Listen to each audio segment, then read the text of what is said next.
Pleasure to be here. Welcome to freshmen and members of Rose State here. You're beginning your college journey. So how many folks here, looking back in high school, just one last time, how many folks were in the band? How many folks played sports? How many folks were active in drama? How about community organizations? Right? Now, of all those activities, how many of you played a leadership role in those? How many of you? You're all leaders. Congratulations. Stand up and give me a big Go Broncos. Come on. I want to hear Go Broncos.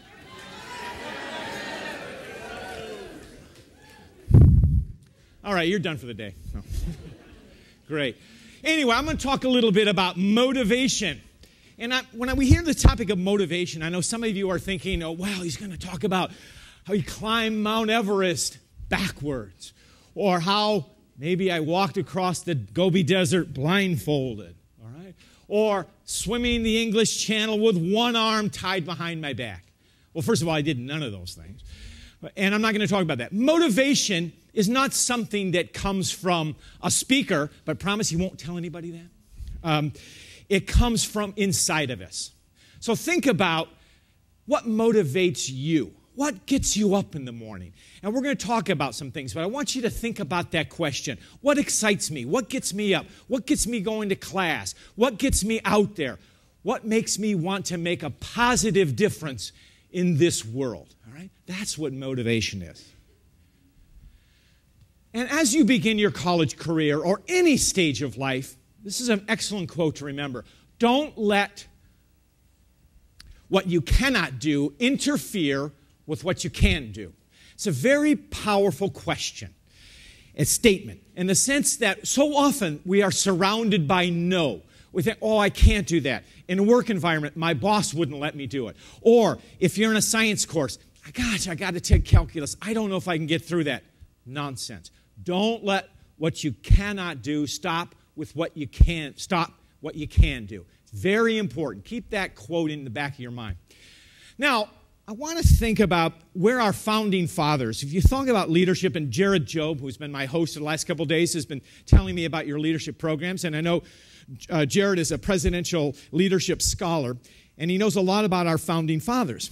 And one of all of our founding fathers, when they looked for examples of leadership, they looked to the Greek and Romans.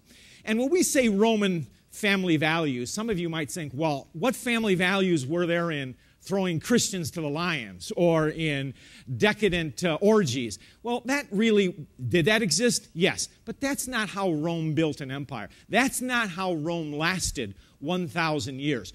Rome built its empire, built on a system of trust and people coming to it. And there's a wonderful book on that, which is by Thomas Madden, called Empires of Trust. And in the book, he talks about Roman family values. And I think they're applicable to all of us, even in this age, 2,500 years later. He talks about gravitas, which is, you sometimes hear that word, is sincerity. Contentia, which is self-control. Industria, hard work. Benevolencia, goodwill. I know that you are involved in social service projects. That's goodwill in action.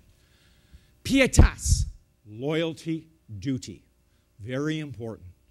Simplicitas, candor, straight talk. People want feedback, give it to them. And finally, virtus, which in Latin means courage. So all of those Roman family values are applicable to us 2,500 years later. Good stuff to remember. Now, we are human, and we have our dark side. Fear, anger, laziness. These are the downfalls of human beings. This comes from a Sanskrit saying. Okay, where do you want to go? I took this picture, actually. I do some teaching up in Banff Center, which is in the Canadian Rockies in the province of Alberta. And one day, every day, this course we teach, we take participants to the top of the mountain. And the day we were scheduled to take them to the top, it was in the Bow Valley, it was cloudy and overcast, as it is today, okay? And we thought, boy, what's it going to be like in the mountains? But we got up in our gondola and, say, a couple hundred feet up, we were completely shrouded in clouds, just fog, dead, nothing. So we thought, well, we're going to talk about inspiration. How inspirational is this? Just fog. But we broke through the clouds, and you can see that kind of view. So you think of, where do you want to go? Where do you want to go? That's where motivation is. What gets you up in the morning? Where do you want to go? So it's just a question. Think about that. He who has no fire within himself cannot warm others. It's a Swiss-German proverb. I think it's very applicable to our society. And you folks have some wonderful examples about it. Another word for this is passion. Passion for what you do. Spending time with Jared, he is so passionate about this university. And I spoke to Dr. Webb, too. The passion that they have for education, for you, and making your lives as students more effective so you can contribute to the world is palpable. They have a fire, and they share it with others. And that's something you can learn from, too. Now, define your purpose, okay? Let me give you 4 questions. What do you want to do? How are you going to get there? What's holding you back? How can you overcome those obstacles? What are you going to do about it? Where do you want to go? Now, when you're 18 years old, 19 years old, even 35 years old, this is a question I use. I do a lot of executive coaching. Define your purpose. And it doesn't matter what life stage you're in. Some folks are still wrestling with this question. I know, again, Dr. Webb had a complete career change a couple of decades ago. He had a successful career in law enforcement. Now he's in academia. When he was 18 years old, I don't know, Dr. Webb, if you were going to thought you'd ever be a university president. Perhaps not. So when you're 18, 19, 20, you don't have to have your entire life planned out. Some of you may do it. My father, sadly, has passed on, was a family physician. He knew from the time he was a small child he wanted to be a doctor. When I was 18 years old, I had no idea what I was going to be. I certainly didn't see myself on stage talking to you about leadership, but it is important at each of our life stages to define our purpose. So what do I want to do? Well, right now, I got to go to class. I got to go to school, okay? What's holding me back? Right? Well, maybe I'm some tough classes. So what am I going to do about it? I'm going to get a study buddy, or I'm going to work extra hours. I'm going to get a tutor, whatever. And then you achieve those things. So defining your purpose is essential to where you want to go. Create your vision. It's a wonderful story about Tiger Woods, probably the greatest golfer of his generation, maybe one day the great golfer. As a child, it is said he had a poster of Jack Nicklaus in his room. And Jack Nicklaus, as you know, won 18 major championships. And Tiger's vision, as even a youngster, I'd like to do that. I want to win 19 or whatever it is. So he had that vision, all right, from a young age. But when we think of vision, it's not just achievement. It's what you want to do, different things. And in Native American cultures were very tied to vision, and they would have dreams. I know that Crazy Horse, the great leader of the Lakota Sioux, was very much enamored of vision. And he had a vision as a young man that he would somehow serve his people.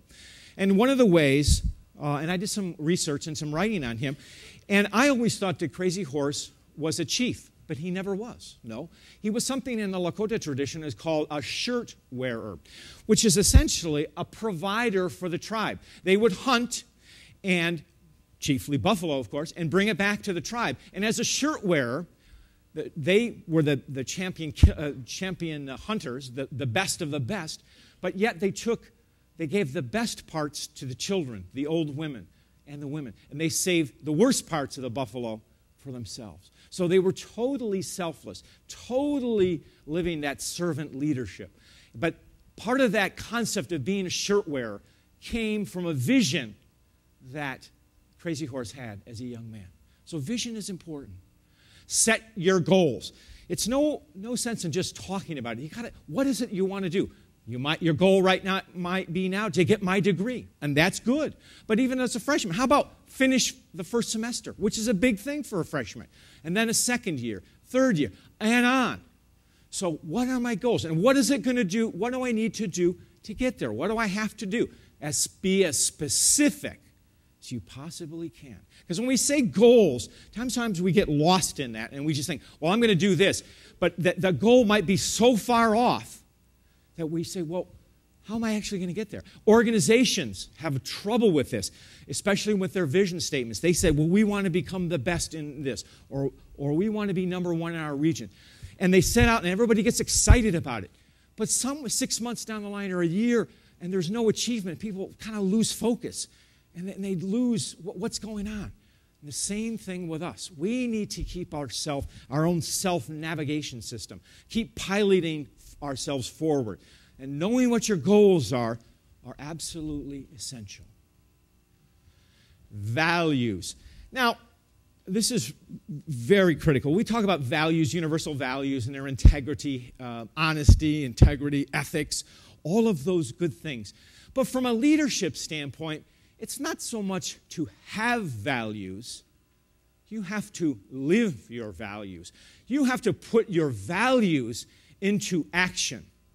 Now, once upon a time, there was a very successful coach at the University of Michigan called Bo Schembechler. Some of you may know him. And one of Bo's, he was a championship coach, certainly, but he worked under the aegis of Don Canham, who was a legendary athletic director. And in many ways, Don Canham created the system of big-time modern athletics in the sense of its popularity and how to sell it to the public with television and to merchandise and all these things. But Don Canham himself was a very successful businessman, but he was also a man of integrity.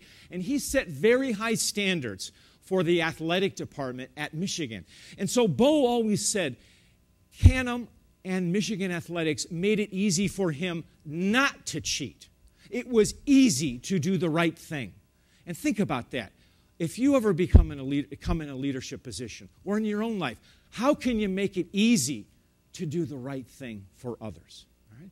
And we have just witnessed one of the greatest financial meltdowns in American or financial corporate history. And we saw a lot of betrayal of values. We saw men and women, if you would have asked them what values do they hold, they would have said truth, honesty, respect. But when crunch time came, they certainly didn't show it. They didn't live their values. And I once worked for a CEO who said, whenever an organization is in crisis, go to your values. What do your values mean? And here at UCO, you have some strong values. Know them. Leverage them. Make them work for you. Use them to shore you up in tough times, too. So it's important. Next step is getting yourself on board. In corporate terms, organizational terms, we call that alignment. Alignment is critical. I often tell the story that folks get into a room with their boss, and their boss says, we're going to go in this direction. All right? And there's a lot of head nodding. And people walk out the door, and one guy turns to another and says, there's no way in heck I'm ever doing that. And right there, the organization starts to fray. It starts to come apart. Well, there's also needs to be self-alignment, too. So consider your own college career. You got to get yourself on board. You want to work on a degree. So what does that mean? You better be going to class. You better be studying. If you spend all your time in leisure activities, not going to class, going to just sporting events and not participating, how much alignment are you having? And also alignment is a deeper thing. What about your values? Are you living your values? Are you working to the expectations that mom and dad set for you? Right? And how do you live to that? So you got to get yourself on board with where you're going. Very important. Talk does not cook rice. Thank you for listening to me today. I appreciate it. But what I'm saying isn't going to change your lives. You change your lives. Motivation is intrinsic. So you don't just talk about things. Wasn't there a saying in Texas, all hat and no cattle? That's what this means, okay? People who are big talkers but never do anything. Oh, yeah, I'm going to do this, or oh, yeah, I'm going to do that. Well, watch them. Do they really do it? So you got to get focused. Part of that alignment process, you got to focus on what's going on. Prioritize. Okay? What are my priorities? What do I need to do? Okay? What is it that's important to me? And you can think of, well, study. Okay? I want to have some fun. I got to work on my classes. I have my study projects to do. All those things. What are the priorities? And more my own personal development. What new learning challenges am I going to encounter? And I hope you learn, and you're coming to learn, that all great learning, and most of what you learn, isn't going to happen in the classroom. It's going to happen with the interchange between you and your colleagues, you and your peers, you and faculty, you and coaches, wherever. So be aligned to those possibilities. And then the next step, you've got to match your priorities to goals. A wonderful example of matching priorities to goals is a personal hero of mine, Winston Churchill. As a very young man, he was pretty much left to himself, kind of a sickly little kid. And his mother wasn't around very much, and his father certainly wasn't, and he had an older brother, and so he was raised by a nanny. But he had a great and vivid imagination. And he wasn't a very good student either. And so his great aspiration was to get into Sandhurst, which is their equivalent of the British equivalent of West Point. He got in barely, and probably through some family connections. But he did okay at Sandhurst. And then, this is before the turn of the last century, he went down to Sudan as a British cavalry officer and actually participated in the Battle of Mafeking, which was the last great cavalry charge in British history. And he wrote about it and called it the River War. It's an interesting text. But anyway, then he said, okay, because he really knew that, yes, as much as I enjoy the military, as much as I believe in duty, honor, and country, my calling is really politics. And so as a young man, he had plotted out his life. And so his first step was to get into Sandhurst, then become a military officer. But he was also a very good writer. And he said, well, how can I use my writing to get ahead? So his first book made him something of a celebrity in Britain.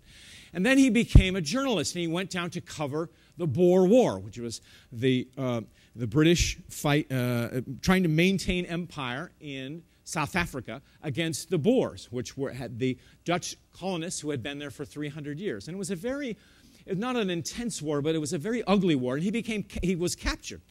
And he was a prisoner of war for about a few months and escaped, and of course wrote about it, went on a lecture tour, and on that fame went into politics. And then he said, well, his father had been Chancellor of the Exchequer, which is the chief economic minister in Britain. And he said, that's my goal. But each of these steps, he had plotted them out. But then what happened, he progressed pretty rapidly, and he became First Lord of the Admiralty during the First World War. And it was Winston's great idea, and as he said, to attack Europe of the soft underbelly from up through the Dardanelles. So he had this great British plan, the Battle of Gallipoli, which was an utter and abject failure. You talk to an Australian about the Battle of Gallipoli, even today, 90 years later, and they'll shudder because it was a terrific loss of life of chiefly Australians. And there's a wonderful movie about it, starred Mel Gibson's first starring role, called Gallipoli. I urge you to watch it if you ever have a chance.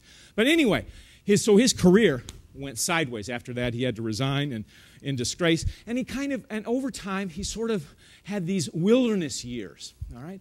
And he was out, kind of a loss. He suffered from depression, but he was always trying to keep himself in the public light. He wrote, ideally, and he was the first of the Brits, certainly, and among the first in the world to warn about the evils of fascism, particularly Hitler and particularly the Nazis. And so he was this lone wolf. But in British society, they kind of thought him as, they would say, a little bit of a nutcase. Oh, there's Winston going off again. But he had this life plan.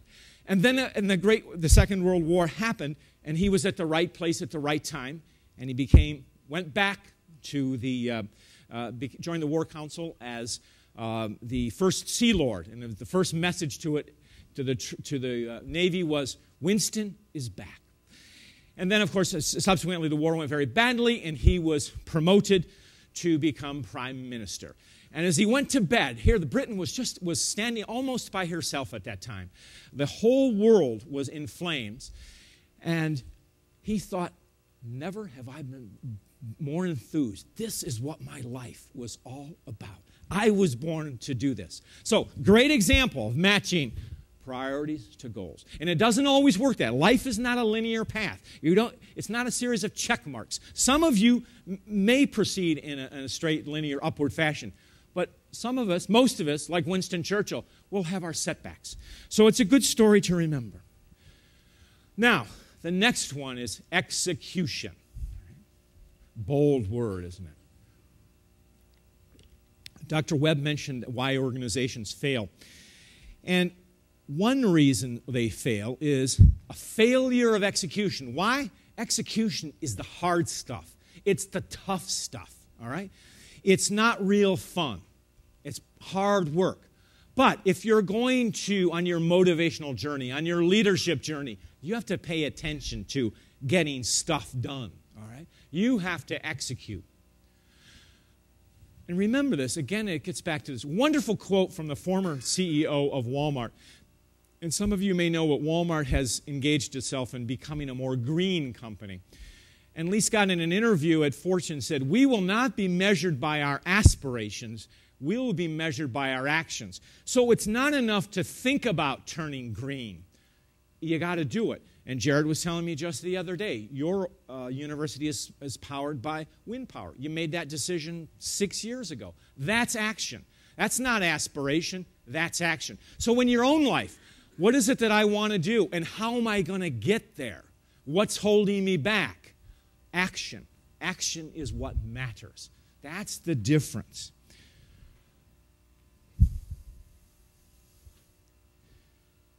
Abide by a schedule. My daughter is in university, and she works very, very hard. And one of the things she does that helps her, she has a planner. She writes in it daily. She has a big wall chart, and she plots out where her study and her work hours are. That's the thing, a schedule. Keep a schedule if that works for you. Do you have to do your schedule? No, but at least you got to keep track of where you're supposed to be at any given time. So use a PDA or your phone or whatever it is, but know where you're supposed to be. A schedule will help you keep on track with doing what you're supposed to be doing. All right? So there's a challenge that I often give executives that I work with, and I give them the same advice I'm telling you. How about a little time chart? Okay? Good friend of mine, Stu Friedman, has written a book called Total Leadership, which is about work-life balance. Work-life integration, as Stu says. And a time chart is a good thing. So you plot out the time, the hours that you're spending on certain things. Use it percentages. So maybe 50% on studying, 50% or 25% in the classroom, 25% other, whatever other means, okay? Define it. Does that work for you? Does that formula work? Or if you're spending 75% of your time in playtime right now, that's probably not a real good way to make Dean's List, is it?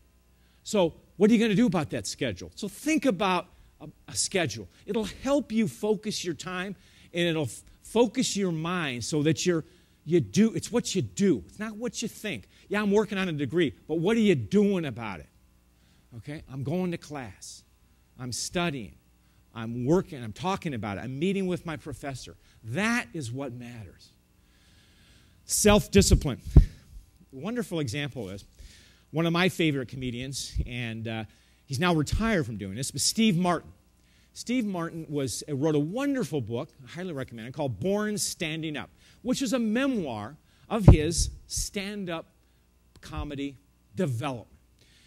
And he talks about, as a very young man, he happened to live in Orange County, California, and there was a new, or not a new thing, but relatively new place in his area as a very young man. It was called Disneyland.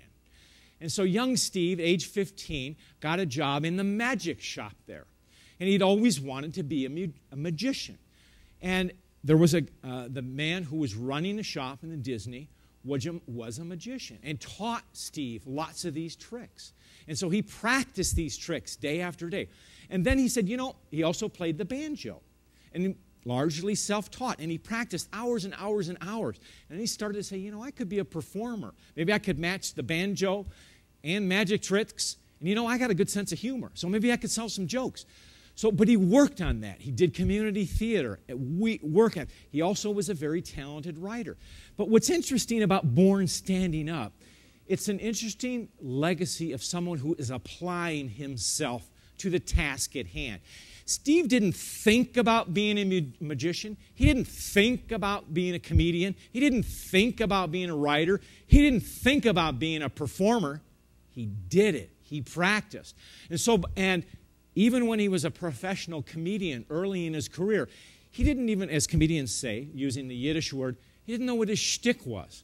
He was just a joke teller. And then suddenly it dawned on him after doing a few things, he was kind of an absurdist comedian, kind of surreal and just jokes out of thin air in a different kind of, sort of a counterculture way at that time, many years ago. But he developed that over time. He practiced at it. And it was a tremendous amount of self-discipline. We talk a lot about athletes having self-discipline. And they do. They get up at 5:30. I mean, goodness, any of you here are swimmers? You talk about folks who work hard. It's swim after swim from 5:30 in the morning till all hours and doing it twice a day later in the evening. Extraordinary hours, okay? Extraordinary hours.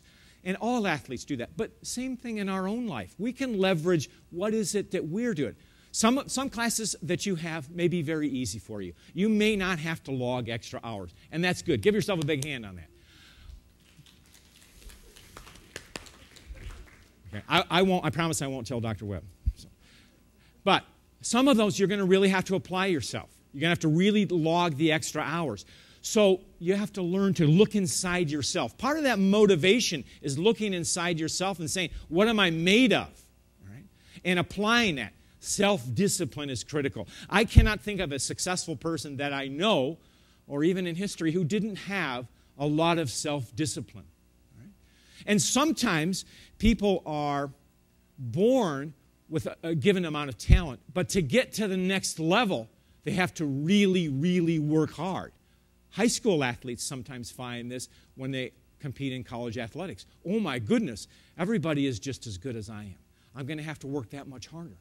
And same things you might be feeling academically. Ooh, I was a smart kid in my class, but here, everybody's smart. And that's a good thing. Use that to your advantage. Learn from them.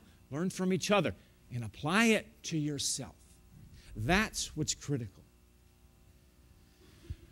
Hold yourself accountable. Ladies and gentlemen, if there's any positive in this great recession, I think the beneficiaries are you. Not in the cost that you'll be bearing for a few more years, but I hope you have learned that there are no safe harbors in our society. You can only trust yourself and your family. Right? There's no great assumption. No organization is too big to fail. If you doubt me, look at General Motors. Right? But the example from that is hold yourself accountable. 2 years ago, if you would have asked any of those senior executives on Wall Street about their value system, and they would have given you, oh yeah, we're highest integrity, respect for our individuals, we care about our people. Crunch came, what did they do? They threw everything under the bus. Total greed. Total greed. All right? Any of you ever get, your parents ever reward you for getting a good report card, say maybe if you get an A in a subject, I'll give you $5. Anybody ever get that? All right. Now, if you came home with an F, would you have gotten that $5? Okay. Well, folks on Wall Street did. There was one gentleman on Wall Street that was complaining that his bonus wasn't high enough because, yeah, the company lost money, but they didn't lose as much because I was in charge. What kind of logic is that? Well, it's called no accountability. So what does that mean to you? Remember that example in your own life. Remember that. Live that. Right? And how are you holding yourself accountable? Are you going to class? Are you working on your service projects? Are you applying yourself? Are you thinking about new things? That's a challenge. That's a challenge. You also have to find balance. Okay, I've been talking to you about going to class and all those things. Hey, I'm a parent. What do I want? Okay. But use your college experience to experience things. Use it to think. Dr. John Maxwell, and I know some of you know his work, and I think John has actually spoken here, wrote a book about thinking. And one of the things he says that he prepares himself for when he is going to write a book or an article or whatever, he goes to a place that's called a thinking chair. And he just sits down and he makes notes. Now, do you have to have a thinking chair? No. Sometimes it could be a thinking place, a fountain, that lake you have out there, or your dorm room or whatever it is. And part of that sense of balance is it can't be all work and all play. You have to have some time for yourself. And in that, use that time to reflect. Reflection is very critical. So you have to find that balance.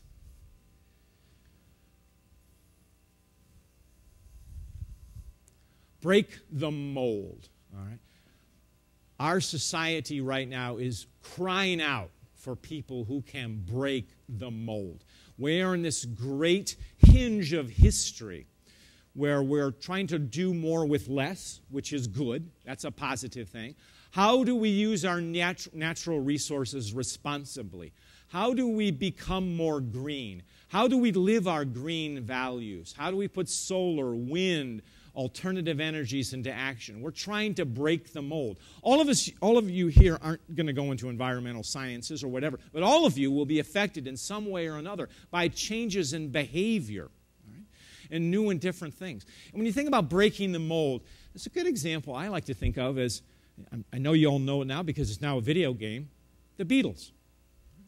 You think of 4 lads from Liverpool who got together in one form or another in the late 50s, and then had this band, and all of a sudden some promoter from Hamburg, Germany, came to them and said, boys, do you want to play in a place called the Cavern? And they said, all right.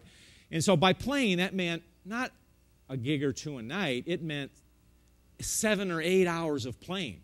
And Malcolm Gladwell's new book, Outliers, his thesis is that people are good at what they do because they apply themselves, and he has this 10,000 hours mantra. If you spend 10,000 hours doing something, you're probably going to get pretty good at it. And that's what the Beatles had the version of doing. When they played in Hamburg and then later in Liverpool, before and after in Liverpool, they spent about 10,000 hours just playing. That's a lot of time to play together. But had they just practiced and played together, we wouldn't know of them. They've been a footnote in history. But in a curious way, they became so big and so famous, they really couldn't, they had to stop performing in public, or at least chose to.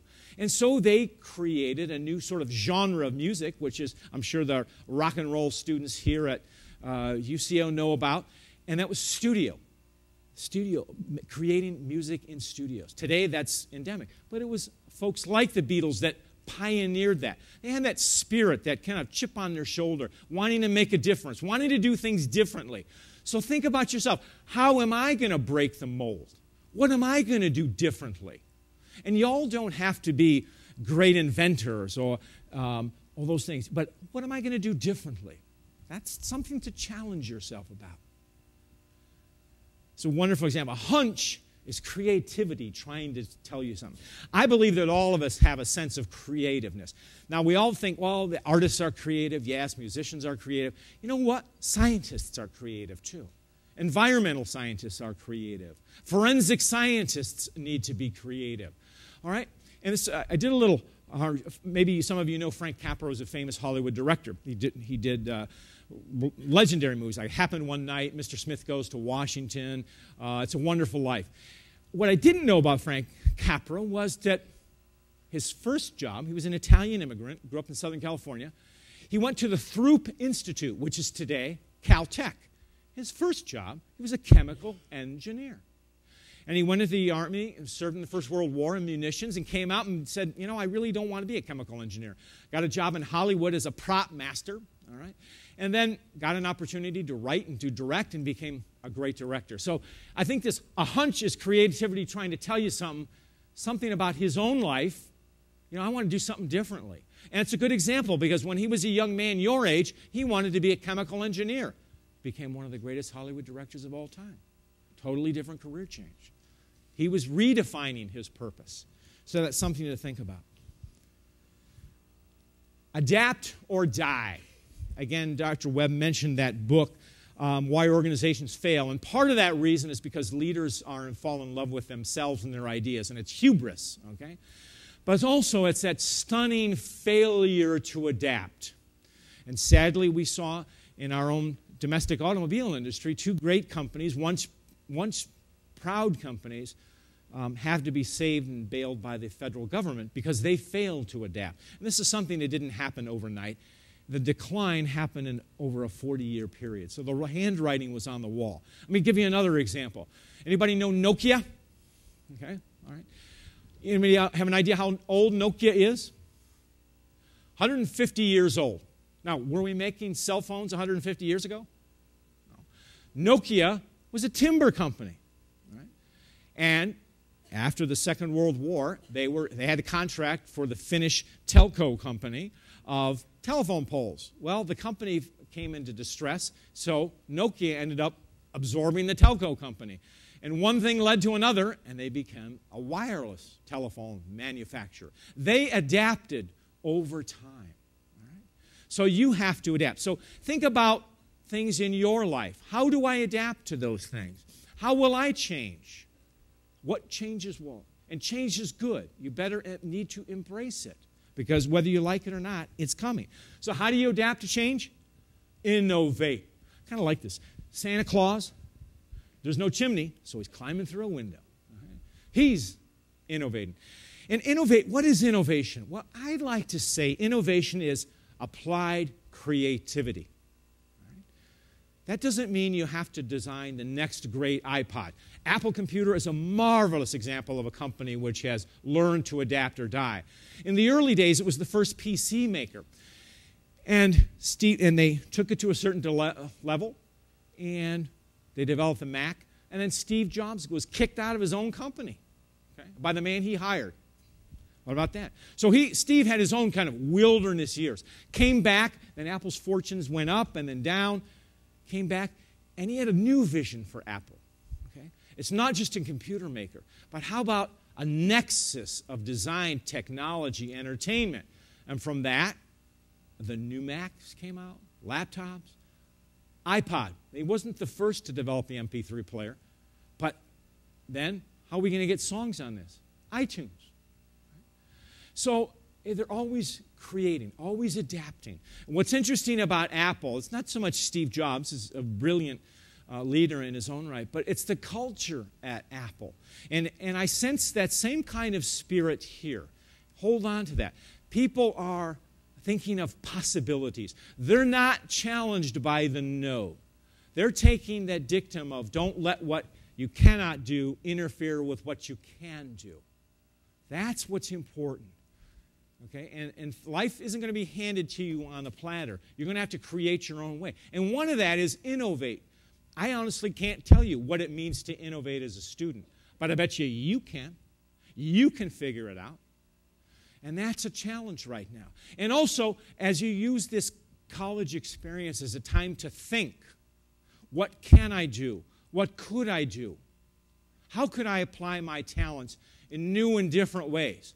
Ladies and gentlemen, that's a form of innovation. You can learn from that.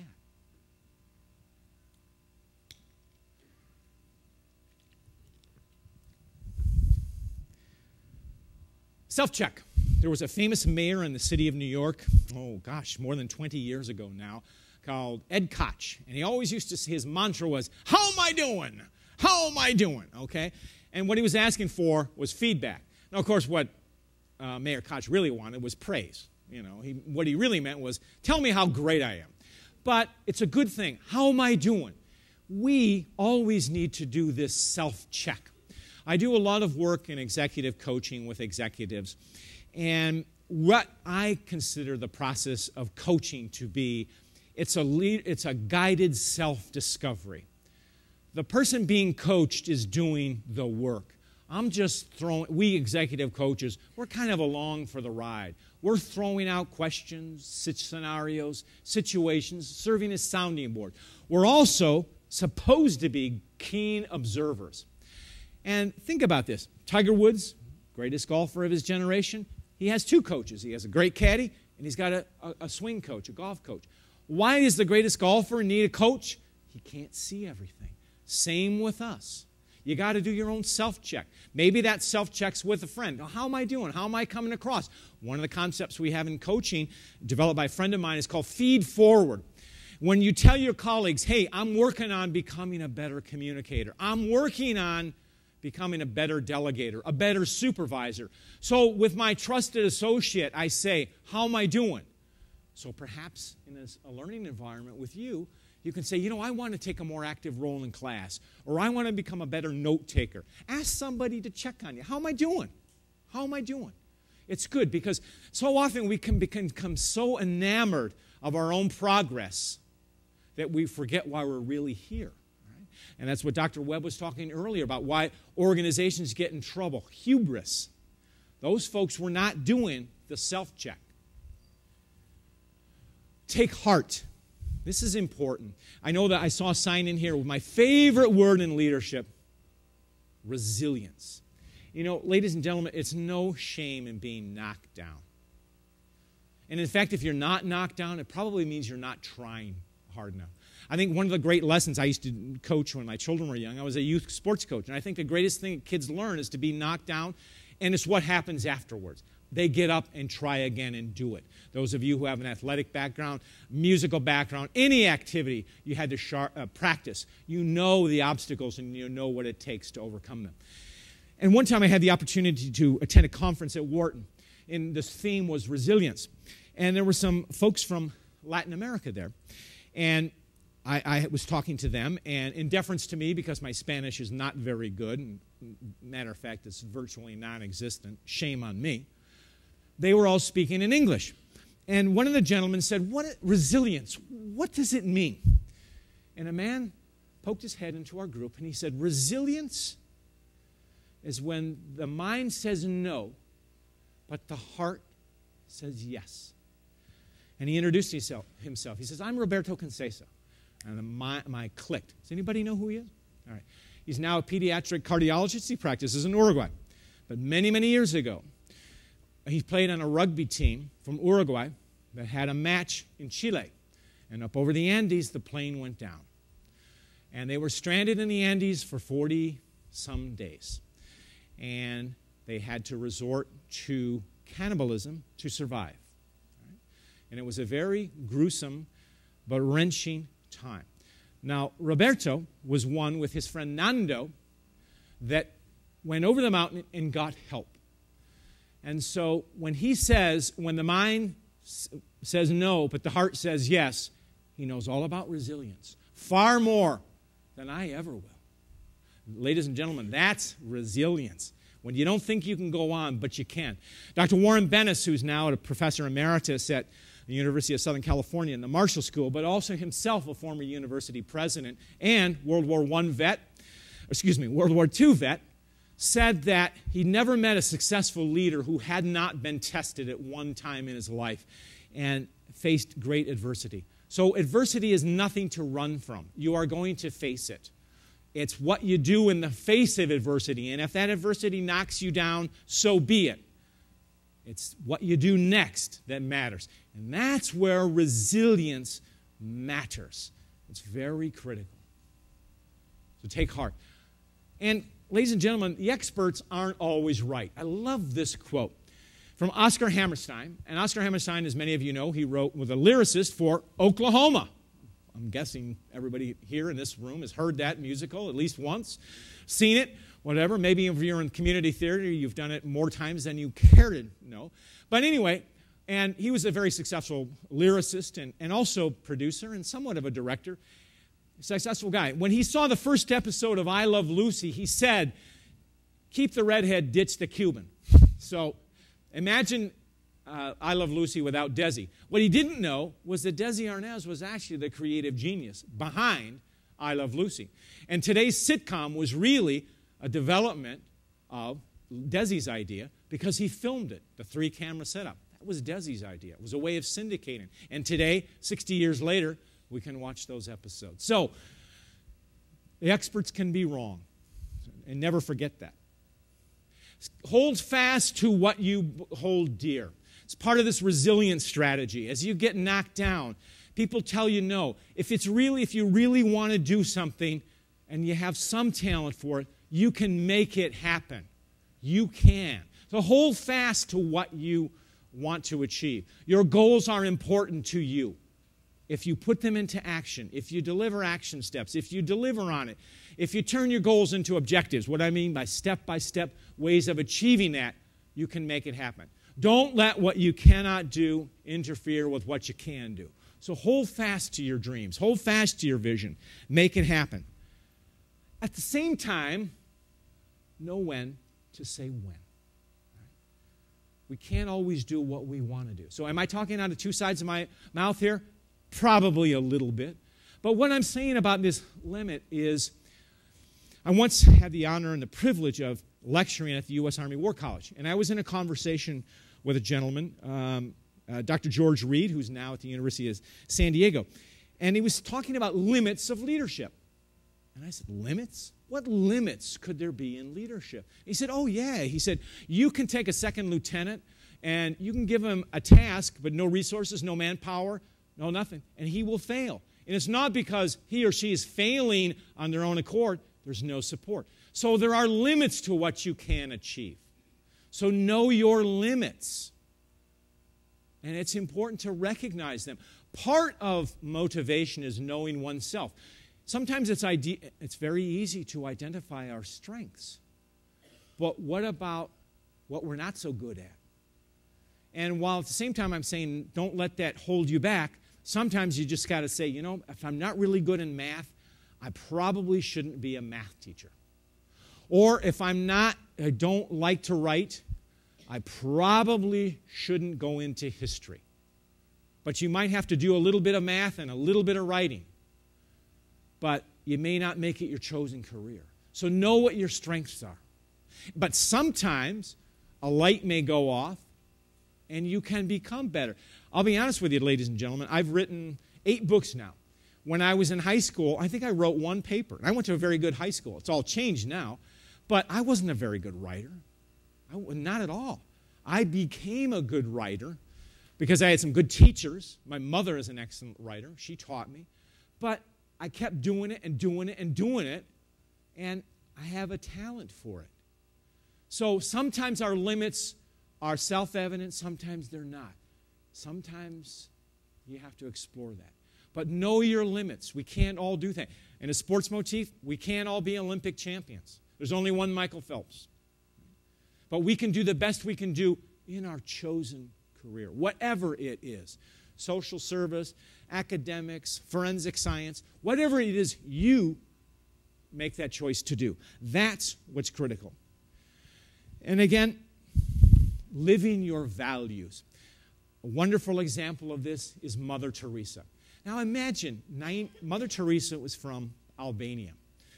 And she became inspired to work in the missions. As a young girl, a missionary came to her school and told about mission work. Now, and she goes, I'm going to go to India. Well, how would this woman who did not speak any language other than her own get this idea that I'm going to go there? Well, she joined a religious order, got sent to India. But then after a while working there, she said, I'm going to start my own religious order, and we're going to serve the poorest of the poor, the lepers, the untouchables in the Indian caste system, which isn't supposed to exist but still exists. So we're going to serve those people. And she did it. I mean, she's not a very educated person, but she had this dream.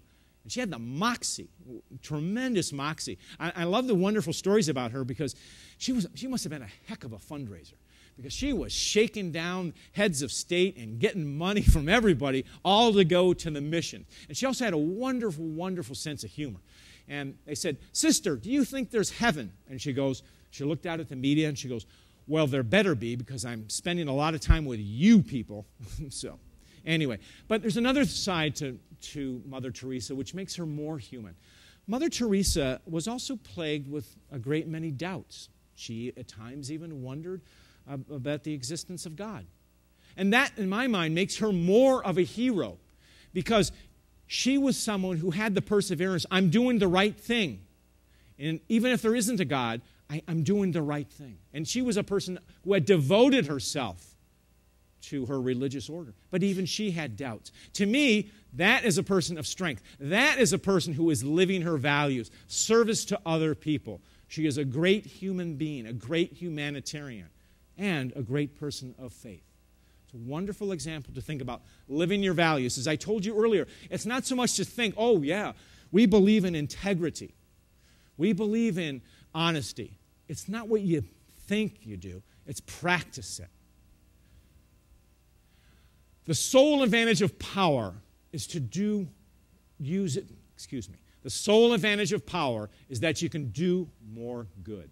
This is from Baltasar Gracian, who was a 17th century Jesuit philosopher. And I like this thing. Using power for good. In this university environment, you have people, men and women in trusted leadership positions who are using their authority to help you learn, to help you get a good education. What are you going to use the power that you have in your life? What are you going to do with that good? On a basic term, care for my family, care for myself. You may have another calling. But what good will you be affecting? So that's an interesting point to keep in mind. Measure results. Again, why organizations fail is they really are not measuring what needs to be measured. In all honesty, at this audience, you all know about measurement right now because what do we call it? Grades. Okay? But I got a secret for you. When you get out of college, you're not going to be graded anymore. Right? The grades don't go by the wayside. Right? But you're still going to have to keep track of your projects, your progress. As Lee Scott, former CEO, said, it's not aspirations, it's actions. So it's not so much your values, it's what you do with your values. It's how you put those values into action that matters. Action is what matters. And you got to measure yourself. Hey, celebrate. Celebrate, okay? Think about, you're in an opportunity to learn. Celebrate that opportunity. And enjoy life. Okay? Enjoy the learning process, but just enjoy being with a community of like-minded individuals like yourself. Not everybody agrees with you. You'll find friends here that you'll last maybe for the rest of your life. Maybe just for your college career. Maybe just for this semester. But enjoy the life process. Life is good, so enjoy it.